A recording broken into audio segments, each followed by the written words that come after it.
അസ്സലാമു അലൈക്കും റഹ്മത്തുള്ളാഹി വബറകാതുഹു. കഴിഞ്ഞ ക്ലാസ്സുകളിലായി നമ്മൾ പറഞ്ഞത്, കേട്ടത്, പഠിച്ചത് ജൂതന്മാർ അവരുടെ സ്വന്തം നാട്ടിൽ നിന്ന് എല്ലാവരാലും ആട്ടിയോടിക്കപ്പെട്ടു എന്നതാണ്.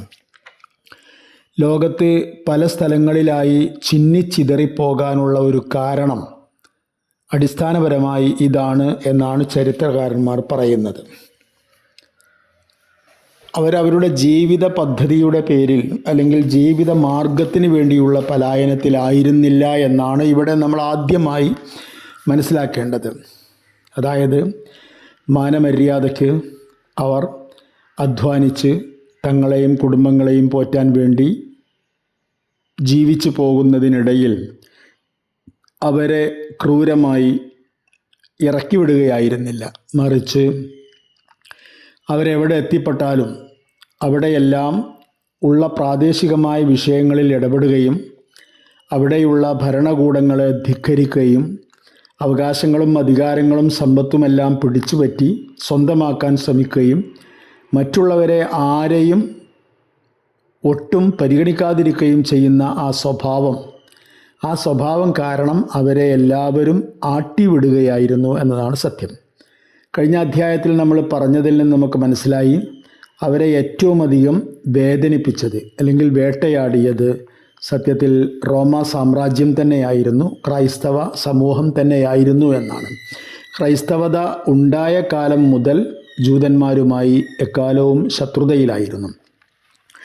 ഇതിൽ നിന്ന് അവർക്കൊരാശ്വാസം ലഭിക്കുന്നത് ഇസ്ലാമിക ഭരണം സ്ഥാപിതമായ കാലം മുതലാണ്. ഇത് പറയുമ്പോൾ നമ്മൾ ഈ പ്രദേശത്തിൻ്റെ കാര്യത്തിൽ, അതായത് അവരുടെ നാടായിരുന്ന ഈ ഷാം നാടുകൾ, ജെറൂസലം, ഇപ്പോഴത്തെ ഇസ്രായേൽ തുടങ്ങിയ സ്ഥലങ്ങളൊക്കെ, ഇവിടെ നേരത്തെ തന്നെ രാഷ്ട്രീയപരമായ അസ്വസ്ഥതകൾ നിലനിൽക്കുന്നുണ്ടായിരുന്നു. അതായത് 7-ാം നൂറ്റാണ്ടിൽ, ഹിജ്റ 7-ാം നൂറ്റാണ്ടിൽ ഈ പ്രദേശം രാഷ്ട്രീയ അസ്വസ്ഥതകളിൽപ്പെട്ടു. അതായത് അന്ന് ഔദ്യോഗികമായി ക്രൈസ്തവരുടെ ബൈസൻറ്റൈൻ സാമ്രാജ്യത്തിൻ്റെ കീഴിലായിരുന്നു ഈ പ്രദേശം, പലസ്തീൻ എന്ന് പറയുന്ന ഈ പ്രദേശം പിടിച്ചടക്കാൻ വേണ്ടിയിട്ട് AD 614 സാസാനികൾ എന്ന് പറഞ്ഞാൽ അവർ 2ാം പേർഷ്യൻ ഭരണകൂടമാണ്. ഇറാഖ് കേന്ദ്രീകരിച്ചുകൊണ്ടുള്ള ഒരു വലിയ സാമ്രാജ്യമായിരുന്നു പേർഷ്യൻ സാമ്രാജ്യം. നമുക്കറിയാം, അവരിലെ ആദ്യത്തെ ഘട്ടം പിന്നിട്ടതിന് ശേഷം പിന്നെ 2ാമത്തെ ഘട്ടത്തിൽ ഉണ്ടായ പേർഷ്യൻ ഭരണകൂടത്തെയാണ് സാസാനികൾ എന്ന് പറയുന്നത്. അവരുടെ നേതൃത്വത്തിൽ, അവരുടെ നേതാവായിരുന്ന ഷഹർബാസിൻ്റെ നേതൃത്വത്തിൽ പലസ്തീൻ പിടിച്ചടക്കാനുള്ള ഒരു ശ്രമം നടക്കുകയുണ്ടായി. അത് സൂചിപ്പിക്കുന്നത് ഈ പ്രദേശം, പലസ്തീൻ അടങ്ങുന്ന പ്രദേശം, ആഭ്യന്തര അല്ലെങ്കിൽ ബാഹ്യമായ ഇടപെടലുകളിൽ, പ്രശ്നങ്ങളിൽ, രാഷ്ട്രീയപരമായ വിഷയങ്ങളിലെല്ലാം വീർപ്പ് മുട്ടിക്കഴിയുന്ന ഒരു സ്ഥലമായിരുന്നു എന്നാണ്. ഏതായിരുന്നാലും അവർ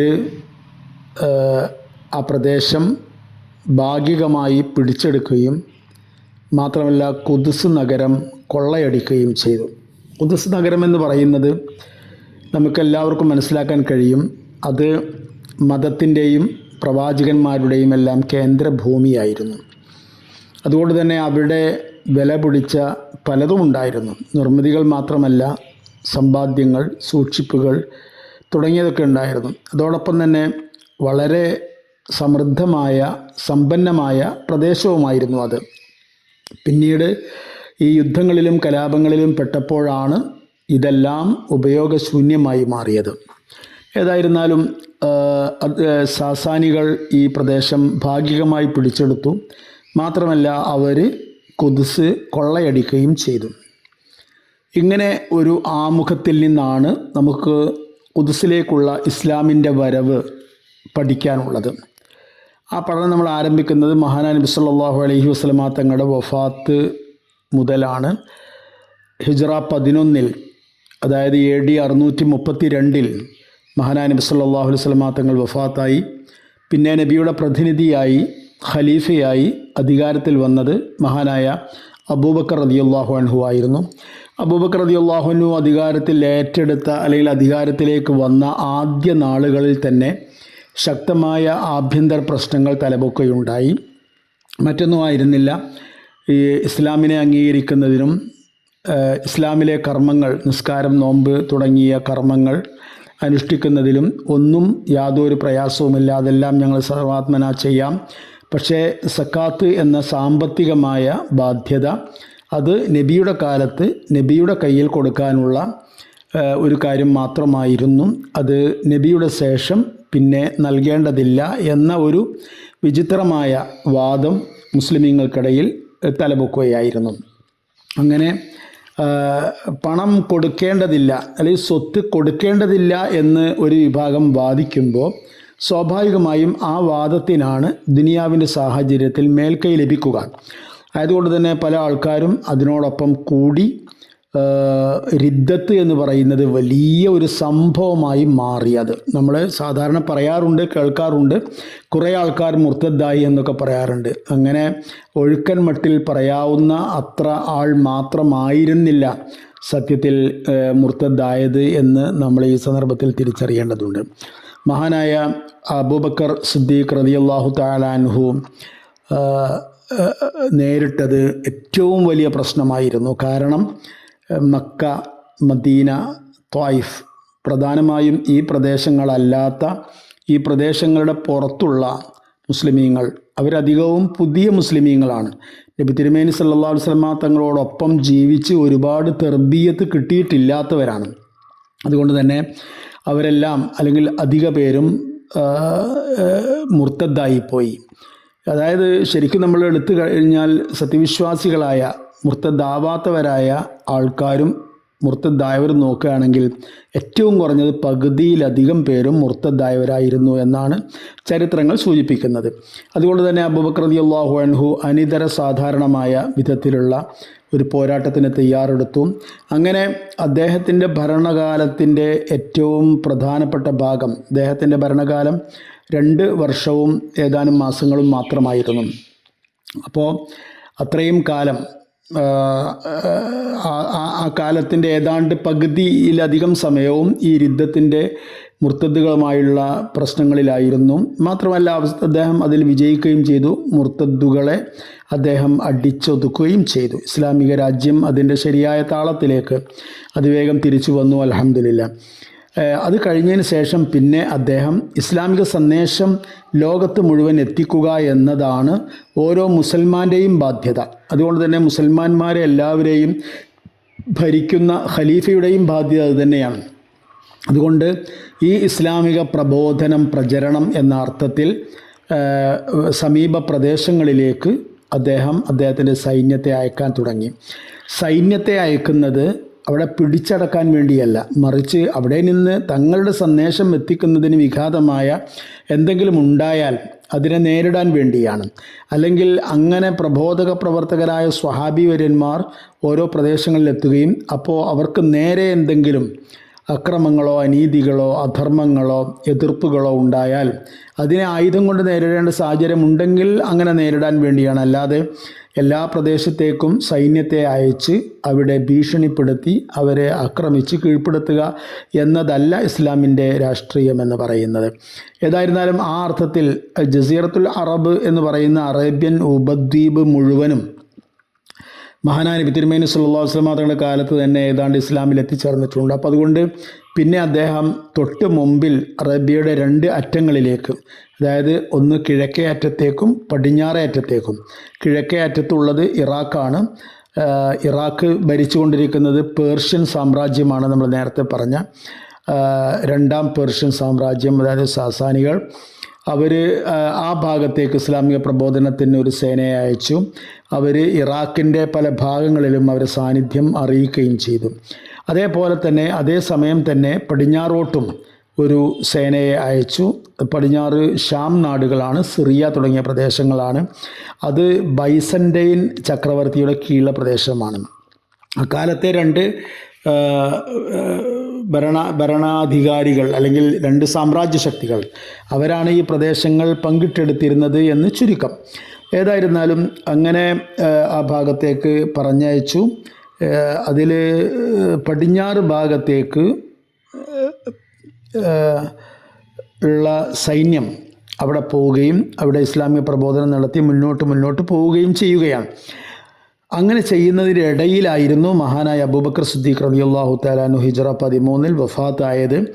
അങ്ങനെ അതിനെ തുടർന്ന് അദ്ദേഹം നേരിട്ട് ചുമതലപ്പെടുത്തിയതനുസരിച്ച് രണ്ടാമത്തെ ഖലീഫയായി മഹാനായ ഉമർ ഖത്താബ് റളിയല്ലാഹു തആല അൻഹു അധികാരമേറ്റു. AD 634 ഉമർ റളിയല്ലാഹു അൻഹു മുസ്ലിങ്ങളുടെ ഖലീഫയായി തീർന്നത്.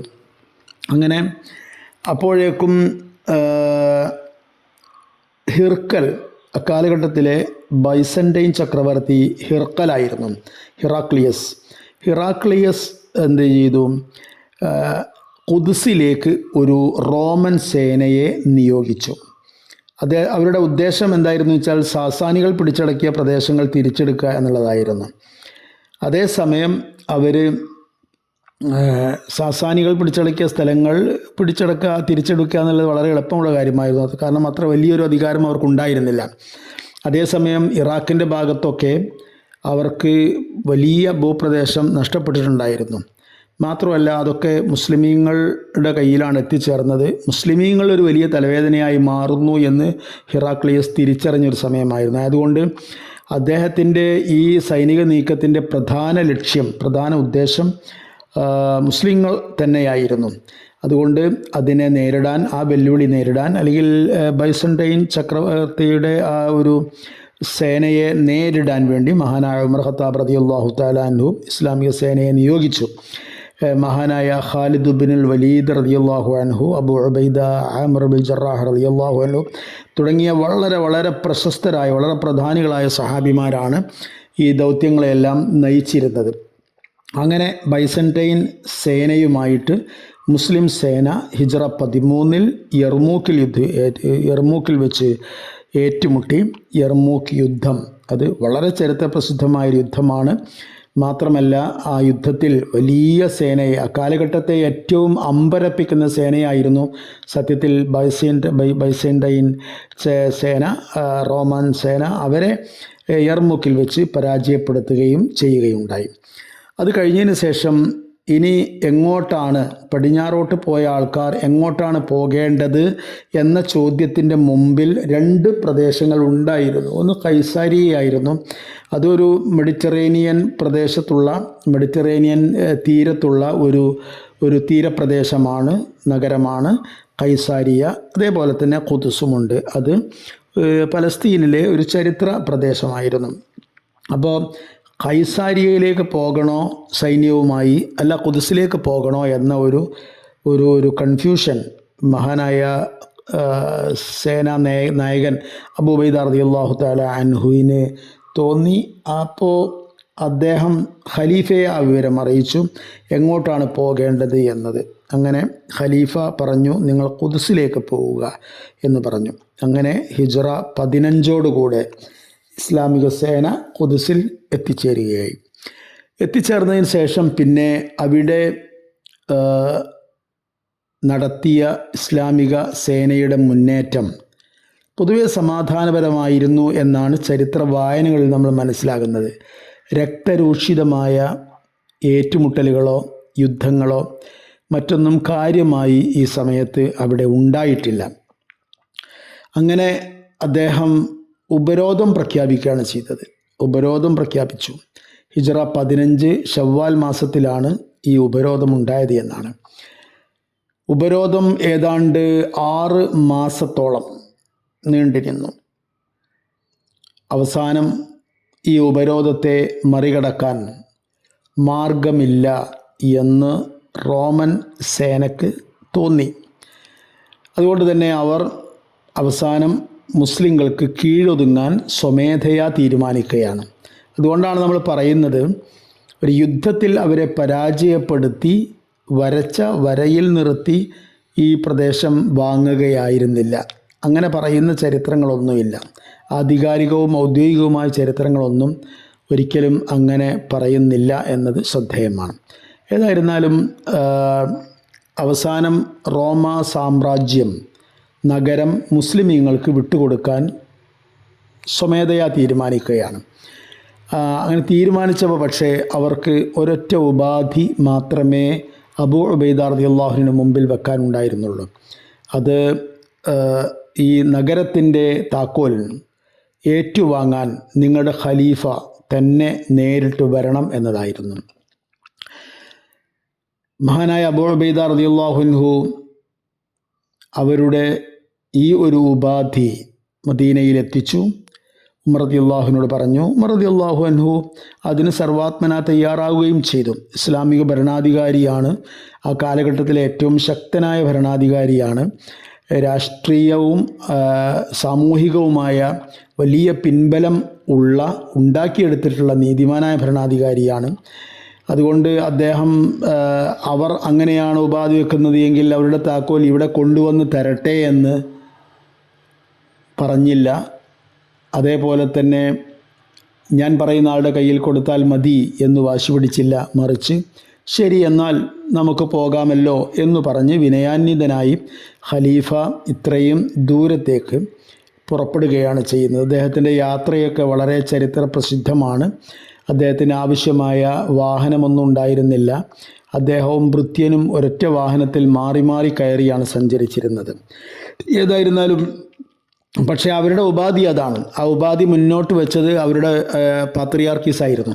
അതായത് അവിടെ മനസ്സിലാക്കേണ്ട കാര്യം, റോമൻ സാമ്രാജ്യം ശരിക്കും ക്രൈസ്തവ സാമ്രാജ്യമാണ്. അപ്പോൾ ക്രൈസ്തവ പുരോഹിതന്മാർക്കാണ് സാമ്രാജ്യത്തിൽ പ്രധാന പദവികളെല്ലാം ഉണ്ടായിരിക്കുക. അതുകൊണ്ട് തന്നെ ഖുദ്സിൻ്റെ ചുമതല മൊത്തത്തിൽ പാത്രിയാർക്കീസിനായിരുന്നു. പാത്രിയാർക്കീസിൻ്റെ പേര് സഫ്രോനിയോസ് എന്നായിരുന്നു. സഫ്രോനിയോസ് എന്ന് പറയുന്ന പാത്രിയാർക്കീസാണ് ഈ ഉപാധി മുന്നോട്ട് വെച്ചത്. ഏതായിരുന്നാലും ഹിജ്റ 16 മഹാനായ ഖലീഫ ഉമർ റളിയല്ലാഹു തആല അൻഹു ഹിജ്റ 16 റബീഉൽ അവ്വൽ മാസത്തിൽ പരിശുദ്ധമായ ഖുദ്സ് നഗരത്തിലെത്തി. അദ്ദേഹത്തെ അബൂ ഉബൈദ റളിയല്ലാഹു അൻഹു, ഖാലിദ് ബിൻ വലീദ് റളിയല്ലാഹു അൻഹു, അംർ ബിൻ ആസ് റളിയല്ലാഹു അൻഹു, മുആവിയ ബിൻ അബി സുഫിയാൻ റളിയല്ലാഹു അൻഹു തുടങ്ങിയ വളരെ പ്രശസ്തരായ വളരെ പ്രധാനികളായ നേതാക്കന്മാരെല്ലാവരും ഏറ്റ് സ്വീകരിക്കുകയും ചെയ്തു. വളരെ പെട്ടെന്ന് മാധ്യസ്ഥ ചർച്ചകളും ഉപാധികളും മറ്റു കാര്യങ്ങളൊക്കെ നടന്നു എന്നാണ്. അത് അൽ ഉഹദത്തുൽ ഉമരിയ എന്ന് പറയപ്പെടുന്ന ഒരു സന്ധിയായിരുന്നു. ആ സന്ധിയിൽ എല്ലാവർക്കും എല്ലാവിധ സ്വാതന്ത്ര്യങ്ങളും അനുവദിക്കുന്നു എന്നതാണ്. അതാണ് നമ്മുടെ ഈ പഠനത്തിൽ, യഹൂദികളെ സംബന്ധിച്ചുള്ള ഈ പഠനത്തിൽ നമുക്ക് പറയാനുള്ളൊരു പ്രധാനപ്പെട്ട കാര്യം. സത്യത്തിൽ ഈ സന്ധി ഉമർ റളിയല്ലാഹു അൻഹുവുമായി ബൈസൻ്റൈൻ ചക്രവർത്തി അല്ലെങ്കിൽ ഭരണകൂടം ഉണ്ടാക്കിയ സന്ധി വായിച്ചാൽ ഈലിയായിൽ ജൂതന്മാരാരെയും താമസിപ്പിക്കുകയില്ല എന്ന് പറയുന്നുണ്ട്. അത് ജൂതന്മാർക്ക് നിഷേധിച്ചു എന്നല്ല പറയുന്നത്, മറിച്ച് നിലവിലുള്ളവർക്കെല്ലാം അവിടുത്തെ അധികാരങ്ങളും അവകാശങ്ങളും ഇസ്ലാം നൽകുന്നുണ്ട്, ഉമർ റളിയല്ലാഹു അൻഹു നൽകുന്നുണ്ട്. അതേസമയം പുറത്തുനിന്ന് ഇങ്ങോട്ട് ഇനി ജൂതന്മാരെ പ്രവേശിപ്പിക്കുകയില്ല എന്ന മാത്രമാണ് ആ പറഞ്ഞതിൻ്റെ അർത്ഥം. അതായത് അപ്പോഴേക്ക് തന്നെ ജൂതന്മാരുടെ സ്വഭാവം ലോകത്തിന് മനസ്സിലായി കഴിഞ്ഞിരുന്നല്ലോ. അവരെവിടെ പോയാലും അവരെവിടെ ജീവിച്ചാലും അവിടെ അവർ പ്രശ്നമുണ്ടാക്കുമെന്നത് ഉറപ്പായിരുന്നു. അതുകൊണ്ടാണ് അവകാശവാദവുമായി, ഇത് ഞങ്ങളുടെ നാടാണ്, ഭൂമിയാണ് എന്ന അവകാശവാദവുമായി അവർ വന്നാൽ പോലും അവരെ ആരെയും ഇലിയ എന്നാണ് ഈ സന്ധിയിൽ പ്രയോഗിച്ചിരുന്ന പേര്, ഈലിയായിലേക്ക് പ്രവേശിപ്പിക്കുകയില്ല എന്നതാണ്. അതിന് ഒരു പ്രധാനപ്പെട്ട കാരണം ഇത് തന്നെയാണ്. അവർ വന്നാൽ പിന്നെ ഇവിടെ പ്രശ്നമുണ്ടാകും. എല്ലായിടത്തും അവരങ്ങനെയാണ് പ്രശ്നമുണ്ടാക്കുന്നത്. അതുകൊണ്ടാണ് എല്ലായിടത്തും അവരെ ആട്ടി ഓടിച്ചുകൊണ്ടിരിക്കുന്നത്. അതുകൊണ്ട് ഇവിടെയുള്ള ജൂതന്മാർ ഇവിടെ തന്നെ നിൽക്കുന്നു, ഇവിടെയുള്ള ക്രൈസ്തവർ ഇവിടെ തന്നെ നിൽക്കുന്നു, ഇവിടെയുള്ള മുസ്ലിമീങ്ങളായി ഇവിടെ തന്നെ നിൽക്കുന്നു. അതേസമയം പുറത്തു നിന്ന് ആരെയും കൊണ്ടുവരില്ല എന്ന് പറയുന്നില്ലെങ്കിലും ജൂതന്മാരെ ഇവിടെ കൊണ്ടുവരികയോ താമസിക്കാൻ അനുവദിക്കുകയോ ചെയ്യുകയില്ല എന്ന് മാത്രമാണ് ആ പറഞ്ഞതിൻ്റെ അർത്ഥമുള്ളത്. പിന്നെ ഈ സന്ധിയുടെ ഒരു വലിയ പ്രത്യേകത എല്ലാവർക്കും അവരുടേതായ മതസ്വാതന്ത്ര്യം അനുവദിച്ചു എന്നുള്ളതാണ്. ക്രൈസ്തവരെ സംബന്ധിച്ചിടത്തോളം അവരുടെ വളരെ പ്രധാനപ്പെട്ട സ്ഥലമാണ് ഫലസ്തീൻ എന്ന് പറയുന്നത്. കാരണം ഈസാ നബി അലൈഹി ഇസ്ലാം ജനിച്ചത് അവിടെയാണ്. അത് എല്ലാ ചരിത്രമനുസരിച്ചും അവിടെ തന്നെയാണ് ജനിച്ചിട്ടുള്ളത്. അപ്പോൾ അവരുടെ യേശുവിൻ്റെ ജന്മസ്ഥാനം എന്ന് പറയുമ്പോൾ അവർക്കത് വൈകാരികമായൊരു സംഭവമാണ്. മാത്രമല്ല അതുകൊണ്ട് തന്നെ അവരുടെ വലിയ ചർച്ചുകൾ, അതുപോലെ തന്നെ പാത്രിയാർക്കീസുമാരുടെ ഭവനങ്ങൾ, ഇതെല്ലാം അവിടെ ഉണ്ടായിരുന്നു. അപ്പോൾ അവർക്കെല്ലാം അവർ എങ്ങനെയാണോ ഇതുവരെ കഴിഞ്ഞത് അങ്ങനെ തന്നെ മുന്നോട്ട് പോകാൻ, പക്ഷേ രാജ്യത്തിൻ്റെ, നാടിൻ്റെ അധികാരം, ഭരണം അത് മുസ്ലിങ്ങളുടെ കയ്യിലാണ്, മുസ്ലിം സേനയുടെ കയ്യിലാണ്. അത് ഖലീഫ ഉമർ റളിയല്ലാഹുവിൻ്റെ കീഴിലാണ് എന്നതല്ലാതെ മറ്റു മാറ്റങ്ങളൊന്നുമില്ല. അങ്ങനെ വരുമ്പോൾ പിന്നെ അവിടെ രാഷ്ട്രീയ പ്രശ്നമുണ്ട്. എന്താണെന്ന് ചോദിച്ചാൽ അത് സമൂഹത്തിൽ വല്ലാത്തൊരു തെറ്റിദ്ധാരണ ഉണ്ടാക്കി, അല്ലെങ്കിൽ ഇസ്ലാമിൻ്റെ ശത്രുക്കൾ വല്ലാത്തൊരു തെറ്റിദ്ധാരണ ഉണ്ടാക്കുന്ന, ഇപ്പോഴും ഉണ്ടാക്കിക്കൊണ്ടിരിക്കുന്ന, ഇപ്പോഴും ഇസ്ലാമിനെയും മുസ്ലിമീങ്ങളെയും മുസ്ലിം രാഷ്ട്രീയത്തെയും എല്ലാം ബ്ലെയിം ചെയ്യാൻ വേണ്ടിയിട്ട് പലരും ഉപയോഗിക്കുന്നൊരു കാര്യമാണ് ജിസിയ എന്ന് പറയുന്ന സംഭവം.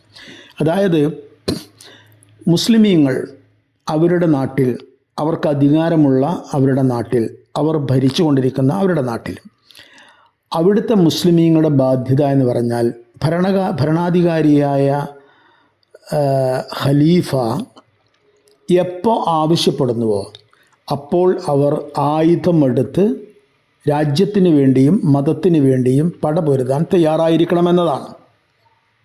അത് ഓരോ മുസൽമാൻ്റെയും നിർബന്ധമായ ബാധ്യതയാണ്. പുറത്തുനിന്ന് ഒരു ശത്രു സേന മുസ്ലിങ്ങളുടെ രാജ്യം ആക്രമിക്കാൻ വന്നാൽ അവിടെ ഉള്ള മുസ്ലിമീങ്ങളെല്ലാവരും ആയുധമെടുത്ത് അതിനെ പ്രതിരോധിക്കൽ നിർബന്ധമാണ്. ഒഴിച്ചുകൂടാൻ കഴിയാത്ത കാര്യമാണ്. അതേസമയം മുസ്ലിമീങ്ങളുടെ രാജ്യത്ത് ക്രൈസ്തവർ, ഉദാഹരണമായി ജൂതന്മാർ മറ്റൊരു ഉദാഹരണം, അവർ താമസിക്കുന്നുണ്ട് എങ്കിൽ അവർക്ക് ഈ നിർബന്ധമില്ല. രാജ്യത്തെ സംരക്ഷിക്കാൻ വേണ്ടി അവർ പടപൊരുതേണ്ട ആവശ്യമില്ല. അവരുടെ സ്വന്തം ശരീരങ്ങളെ സംരക്ഷിക്കാൻ വേണ്ടി പോലും അവർ പ്രതിരോധ മുറകളിലേക്ക് പ്രവേശിക്കേണ്ട യാതൊരു ബാധ്യതയില്ല. അവരുടെ സ്വത്ത്, അവരുടെ സമ്പത്തുക്കൾ, അവരുടെ സമ്പാദ്യങ്ങൾ, അവരുടെ സന്താനങ്ങൾ, അവരുടെ കുടുംബങ്ങൾ, അവരുടെ വീടുകൾ, അവരുടെ കൃഷിസ്ഥലങ്ങൾ, ഇതെല്ലാം എല്ലാ ബുദ്ധിമുട്ടുകളിൽ നിന്നും, എല്ലാ ഉപദ്രവങ്ങളിൽ നിന്നും, എല്ലാ അതിക്രമങ്ങളിൽ നിന്നും മുസ്ലിങ്ങളും മുസ്ലിങ്ങളുടെ ഭരണാധികാരിയും സംരക്ഷിക്കണം എന്നതാണ്. അവർ വെറുതെ സമാധാനപരമായി അവരെന്താ ചെയ്യാനുള്ളത്, അവരെങ്ങനെ ആരാധിക്കാനുള്ളത് എന്താണോ എങ്കിൽ അത് ചെയ്ത് അങ്ങനെ വെറുതെ ജീവിച്ചു പോയാൽ മാത്രം മതി. അവർക്ക് വേറെ ഒന്നും യാതൊരു ബാധ്യതയുമില്ല. അപ്പോൾ ആയതുകൊണ്ട് മുസ്ലിമീങ്ങൾക്ക് പ്രതിരോധത്തിൻ്റെ ബാധ്യതയുണ്ട്. മുസ്ലിങ്ങളല്ലാത്തവർക്ക് പ്രതിരോധത്തിൻ്റെ ബാധ്യതയില്ല. മാത്രമല്ല അവർക്ക് വേണ്ട എല്ലാ സുരക്ഷയും ഒരുക്കി കൊടുക്കേണ്ടത് മുസ്ലിങ്ങളാണ്. അപ്പോൾ ഇതിന് ഒരു പകരം പ്രതിഫലം അവർ ചെയ്യണം. ആ പ്രതിഫലത്തെയാണ് ജിസിയ എന്ന് പറയുന്നത്. അല്ലാതെ മുസ്ലിമീങ്ങളുടെ നാട്ടിൽ അമുസ്ലിമീങ്ങൾക്ക് താമസിക്കണമെങ്കിൽ അതിന് പണം കൊടുക്കണം, നികുതി കൊടുക്കണം, അതാണ് ജിസിയ എന്ന് പ്രചരിപ്പിക്കുന്നത് ഇസ്ലാമിനോടുള്ള വിരോധം കൊണ്ട് തന്നെയാണ്. അപ്പോൾ ആയതുകൊണ്ട് ഖുദ്സ് ഇപ്പോൾ ഇസ്ലാമിൻ്റെ കീഴിൽ വന്നു. ഇനി ഇവിടെ എല്ലാവർക്കും താമസിക്കാം. രാജ്യത്തിൻ്റെ പൊതുവായ നിലനിൽപ്പിന് അപകടകരമല്ലാത്ത വിധത്തിൽ എന്തു വേണമെങ്കിലും ചെയ്യാം. പക്ഷേ ഒരൊറ്റ കാര്യം മാത്രം, എന്താണെന്ന് വെച്ചാൽ അമുസ്ലിങ്ങളായ ആൾക്കാർ ഒന്നുകിൽ മുസ്ലിമീങ്ങളാവണം. മുസ്ലിമീങ്ങളാകാൻ പിന്നെ അവർ ജിസിയ കൊടുക്കേണ്ട ആവശ്യമില്ല. മുസ്ലിമീങ്ങളാവാതെ അവർ അവരുടെ അവകാശങ്ങളും അധികാരങ്ങളും അനുഭവിച്ചുകൊണ്ട് ജീവിക്കാൻ തയ്യാറാകുകയാണെങ്കിൽ അവർ അതിന് പകരമെന്നോണം ഖലീഫക്ക് ജിസിയ നൽകണം. അതുതന്നെയാണ് അന്നത്തെ കീഴ്വഴക്കവും. അതിനെ സംബന്ധിച്ച് ആർക്കും അഭിപ്രായ വ്യത്യാസങ്ങൾ ഒന്നും ഉണ്ടായിരുന്നില്ല. അപ്പോൾ അതുകൊണ്ട് എല്ലാവർക്കും സ്വാതന്ത്ര്യം അനുവദിച്ചു, ജിസിയ നൽകി. അങ്ങനെയാണ് AD 637 ഏപ്രിൽ മാസത്തിൽ ഇത് എല്ലാ വേണ്ടപ്പെട്ടവരുടെയും മുമ്പിൽ വെച്ച് ഇങ്ങനെ ഒരു കരാറുണ്ടായത്. അതോടുകൂടെ പലസ്തീനിൽ ഉണ്ടായിരുന്ന ജൂതന്മാർ അവരവരുടെ ജീവിതത്തിലെ ഏറ്റവും വലിയ സ്വാതന്ത്ര്യത്തിലേക്ക് എത്തി. അവർക്കിനി അവിടെ ആരാധിക്കാം, അവർക്ക് അവരുടെ സിനഗോഗുകൾ സ്ഥാപിക്കാം, അവർക്ക് യഹൂദികൾ എന്ന ഐഡിയിൽ തന്നെ അവർക്കവിടെ ജീവിക്കുകയും ചെയ്യാം. അതുകൊണ്ടാണ് നമ്മൾ പറഞ്ഞത്, ജൂതന്മാരുടെ ദീർഘമായ ചരിത്രത്തിൽ അവർക്ക് സ്വന്തം സമാധാനവും ഐഡിയും ഉപയോഗപ്പെടുത്തിക്കൊണ്ട് ജീവിക്കാൻ ഉണ്ടായ ഏക അവസരം മുസ്ലിം ഭരണകാലത്ത് മാത്രമായിരുന്നു എന്നതാണ്. പിന്നെ ഇസ്ലാമിക ഭരണം 450 വർഷക്കാലം നീണ്ടു നിന്നു. 450ഓളം വർഷക്കാലം പരിശുദ്ധ ഖുദ്സ് മുസ്ലിമീങ്ങളുടെ കയ്യിലായിരുന്നു. 638 മുതൽ 36 മുതൽ മഹാനായ ഉമർ റളിയല്ലാഹു തആല അൻഹുവിൻ്റെ ഭരണത്തോടുകൂടെ ഖുലഫാഉർ റാഷിദീങ്ങളുടെ കയ്യിലെത്തി. AD 661 ഇസ്ലാമിക രാജ്യവും ഒപ്പം ഖുദ്സ് നഗരവും അമവികളുടെ കയ്യിലെത്തി.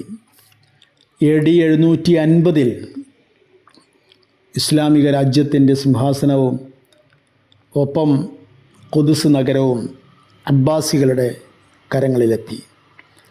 പിന്നെ 970 അത് ഫാത്തിമികളുടെ കയ്യിലെത്തി. ഫാത്തിമികൾ ഇസ്ലാമിക രാജ്യം മുഴുവൻ, അല്ലെങ്കിൽ അബ്ബാസികൾ ഭരിച്ച പ്രദേശം മുഴുവനും അടക്കി ഭരിച്ചവരായിരുന്നില്ല. കാരണം അപ്പോഴേക്കൊക്കെ അന്ധഛിദ്രത ശക്തമായിരുന്നു. എന്നാലും ആ കാലഘട്ടത്തിലെ നിലവിലുണ്ടായിരുന്ന ഏറ്റവും വലിയ ഭരണകൂടം ഫാത്തിമികളുടേതായിരുന്നു.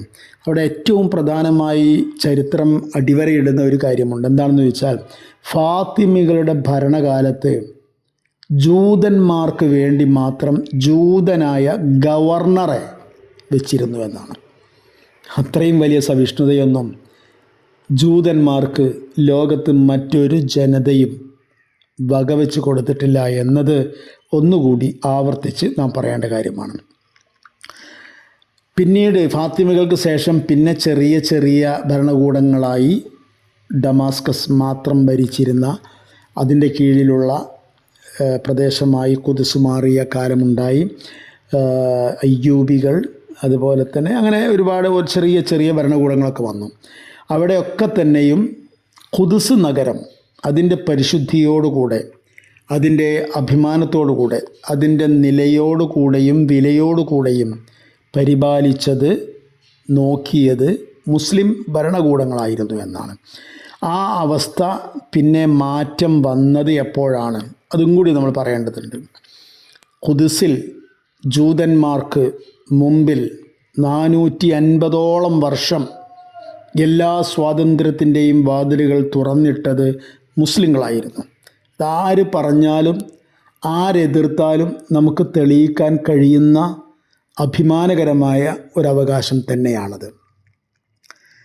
അത് നഷ്ടപ്പെട്ടത്, ജൂതന്മാർക്ക് അവരുടെ സ്വാതന്ത്ര്യം നഷ്ടപ്പെട്ടത്, മുസ്ലിമീങ്ങൾക്ക് ഒപ്പം അവരുടെ മണ്ണും അധികാരവും ഒക്കെ നഷ്ടപ്പെട്ടത് AD 1099 കുരിശ് യുദ്ധം ആരംഭിച്ചതോടുകൂടെയാണ്.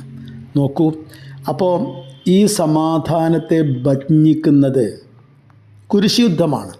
കുരിശ് യുദ്ധം എന്ന് പറഞ്ഞാൽ ക്രൈസ്തവ ലോകം അവരുടെ മതചിഹ്നമായ കുരിശ് ഉയർത്തിപ്പിടിച്ച് മുന്നിൽ നിന്ന് പട്ടക്കാരും പത്രിയാർക്കീസുമാരും നയിച്ച ഇസ്ലാമിനും മുസ്ലിമീങ്ങൾക്കും എതിരെ ഉണ്ടായ യുദ്ധങ്ങളാണ്, ഒരു യുദ്ധങ്ങളുടെ ശ്രേണിയാണ്. അതോടുകൂടിയാണ് വീണ്ടും ഇവിടെ പ്രശ്നം വന്നത്. അപ്പോൾ ചരിത്രത്തിലെ ഏറ്റവും വലിയ വിരോധാഭാസം എന്താണെന്ന് ചോദിച്ചാൽ, ഇപ്പോൾ ജൂതന്മാർ ഒരു ജനതയെ മാത്രമേ വേട്ടയാടുന്നുള്ളൂ, അത് മുസ്ലിമീങ്ങളെയാണ്. അതാണെങ്കിലോ ഒരിക്കലും നിലക്കാത്ത രക്തദാഹവുമായി കൊണ്ടാണ് അവർ മുസ്ലിമീങ്ങളെ വേട്ടയാടുന്നത്.